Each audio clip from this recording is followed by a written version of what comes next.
Hello, my name is Tori MacDonald, and I am a senior here at Taylor. My area of study is in global studies with a concentration in world politics and economics. When I saw Q Union and the opportunity to speak for this coming year, especially when I saw the prompt for this year about engaging in politics with both compassion and conviction, I was immediately drawn into just an area that I have been thinking a lot about over the past few years here at Taylor, specifically the past 6 or so months. For me, politics is an area that is very, very important, but it is also an area of my life that has caused a lot of wrestling, a lot of confusion, a lot of pain, and it's someplace that I think that we as Christians really, really need to press into and engage with.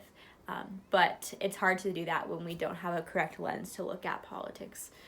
So because of that, I would be really, really interested in speaking at Q Union to just be able to share some thoughts that I have just learned and picked up in different classes here at Taylor, but also have just been praying over and wrestling through the past months and years of being a student here at Taylor. So a quick overview of the topic or kind of ideas that I would be interested in speaking on if I were to speak at Q Union here at Taylor are in the realm of what it looks like for us as Christians to use Christ as our example of engaging in politics. In the world that we live in today, especially in the American political system, we live in a system that is extremely divided. That is not easy to miss, or it's not hard to miss. It's very easy to see when you're looking at politics today with bipartisan system, with liberals versus conservatives, the left versus right, red versus blue, Democrats versus Republicans, and living in a system torn between different sides of really, really strong presences is not something that was foreign to Christ either. In the day and age in which he lived, Christ's context, you had the Roman government and you also had the Sanhedrin. And instead of backing away from those different areas, Christ pushed into those spaces. He did not step back, but he engaged with those.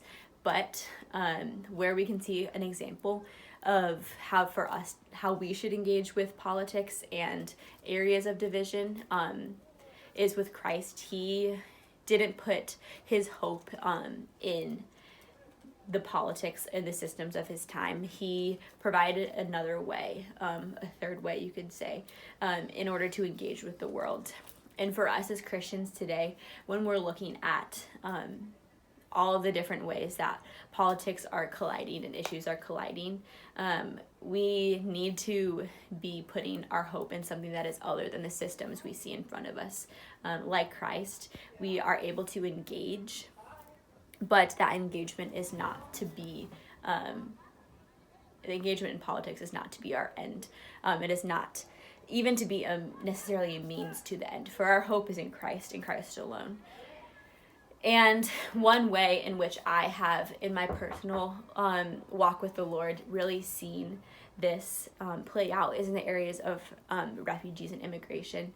Refugees and their struggle and their walk in the biblical call to love the foreigner has been something that has been very, very much placed in my heart over the past few years. It is a conversation that is political in nature, and for me, wrestling through what it does it mean to love these people who oftentimes are just looked at as a political agenda. I can look at the example of Christ and look at how he interacted with people of his day and see he put the people over the politics.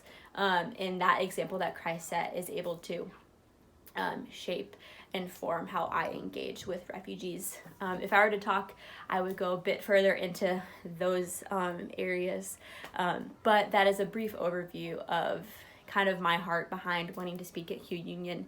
It is politics and faith and engagement with conviction, but also compassion is something that I've been wrestling through a lot over the past few years, and I would love to be able to share just what the Lord has placed in my heart with that. With that being said, I'm going to check to make sure I didn't miss anything that was supposed to be in the video.